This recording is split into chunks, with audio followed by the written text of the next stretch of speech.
প্ৰভাৱ মানে আপোনালোকেতো দেখিছে এতিয়া কংগ্ৰেছ যিমান আছে আমাৰ কংগ্ৰেছৰ দলত যিমান কংগ্ৰেছৰ ৱৰ্কাৰ্ছ আছে সবে এতিয়া ফূৰ্তিত আছে আৰু যেহেতু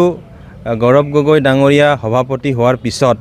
গোটেই অসমত এটা স্পষ্ট বাৰ্তা আহিছে যে 2026ত যেহেতু কংগ্ৰেছৰ চৰকাৰ হ'ব হেতুৰ কাৰণে গৌৰৱ গগৈ ডাঙৰীয়াই PSC কমিটি আলোচনা কৰাৰ লগে লগে তেওঁ এখন কমিটি বনাইছে আৰু সেই কমিটিত পশ্চিম কাৰ্বি আংলঙৰ পৰা মোৰ নিচিনা এটা সাধাৰণ ল'ৰাক যে তেওঁ বিশ্বাসত লৈ পেলাই এটা স্থান দিছে হেতুৰ কাৰণে মই আপোনালোকৰ চেনেলৰ থ্ৰুদি মই হাই কমাণ্ডক মই ধন্যবাদ জ্ঞাপন কৰিছোঁ আৰু আহিবলগীয়া দিনত পশ্চিম কাৰ্বি আংলঙৰ পৰা যেনেকুৱা অসমত হাৱা এটা স্পষ্ট বাৰ্তা গৈছে পশ্চিম কাৰ্বি আংলঙৰ পৰা প্ৰতিটো সমষ্টিৰ পৰা এতিয়া কংগ্ৰেছ জাগিছে আৰু ওলাই আহিবলগীয়া দিনত চাওক এতিয়া ডিষ্ট্ৰিক্ট কাউন্সিল যেহেতু তেওঁলোকৰ হাতত আছে আৰু এইকেইদিন আমি দেখিছোঁ বা আপোনালোকেও দেখিছে এটা ফেষ্টিভেলৰ নিচিনা প্ৰতিটো সমষ্টিত তেওঁলোকে মাছ জইনিং বুলি এটা প্ৰগ্ৰাম ৰাখিছে আৰু সেই প্ৰগ্ৰামত প্ৰায়ভাগ নেতা বিজেপিৰ নেতাহে সেই বিজেপিৰ সভাত আনে আৰু বিজেপিকে আকৌ টুপি পিন্ধাবলৈ যায় আৰু এটা কথা আপোনালোকে হয় লক্ষ্য কৰিছে যেহেতু আমাৰ ডিষ্ট্ৰিক্ট কাউন্সিলৰ আণ্ডাৰত গাঁও অঞ্চল হওক বা চহৰ অঞ্চল হওক মানুহৰ হাতত যেহেতু এটা ক্ৰাইচিছ ওলাইছে আৰু সেই ক্ৰাইচিছটো দূৰ কৰিবলৈ কাৰণে মানুহৰ উপায় নাই আৰু সেই উপায় নাথাকাৰ কাৰণে কিছুমান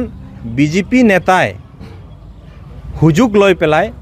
এই গাঁৱৰ আমাৰ জেনেৰেল ভোটাৰ্ছবিলাকক তেওঁলোকে বিজেপি হৈ থকা মানুহকে আকৌ বিজেপিৰ প্ৰগ্ৰামত লৈ পেলাই তেওঁলোকে জইন কৰাই পেলাই বৃহৎ টকা পইচাৰ লেনদেন কৰি পেলাই তেওঁলোকে এই গোটেই মিটিংবিলাক কৰি আছে তেওঁলোকে ভাবিছে যে তেওঁলোকৰ ভিত্তি বহুত মজবুত কিন্তু ৰাইজে যি কষ্ট পাই আছে সেইটো কোনো কাউন্সিলৰ EM বা CMে দেখা পোৱা নাই তেওঁলোকে ঘৰত যে বহি পেলাই যেতিয়া ভাত ৰান্ধে তেতিয়া যে সেই চকুৰ পানীটো যে চৌকাত গৈ পৰে সেইটোতো একমাত্ৰ সেই ঘৰৰ মুৰব্বী ঘৰৰ পৰিয়ালবিলাকে গম পাই আছে সেইটো কাৰণে তেওঁলোকে সেইটো ভাবিব নালাগে যে মই এইকেইদিনৰ ভিতৰত মই এটা নিউজ ইণ্টাৰভিউত পাইছিলোঁ যে কংগ্ৰেছ শূন্য হৈ গ'ল বুলি কৈছে যদি কংগ্ৰেছ শূন্য হৈ গৈছে তেতিয়াহ'লে আজি যে এই আপোনালোকে এই যে ফেলিচিটেশ্যন ৱেলকাম প্ৰগ্ৰামত যে দেখিছে এইবিলাক কি বিজেপি মানুহ নেকি এইবিলাকতো কংগ্ৰেছৰ মানুহ হয় তেতিয়াহ'লে কংগ্ৰেছ ক'ত শূন্য হৈ গৈছে প্ৰতিটো গাঁৱত যেতিয়া আমি যাম তেতিয়া চাব কংগ্ৰেছৰ যি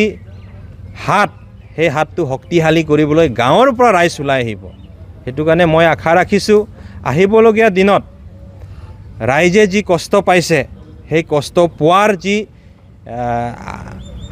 আশীৰ্বাদ সেই আশীৰ্বাদটো কংগ্ৰেছক তেওঁলোকে দিবলৈ এতিয়া প্ৰস্তুত হৈ আছে যিকোনো খবৰৰ বাবে যোগাযোগ কৰক 7099017330 লগতে 7099017110 নম্বৰত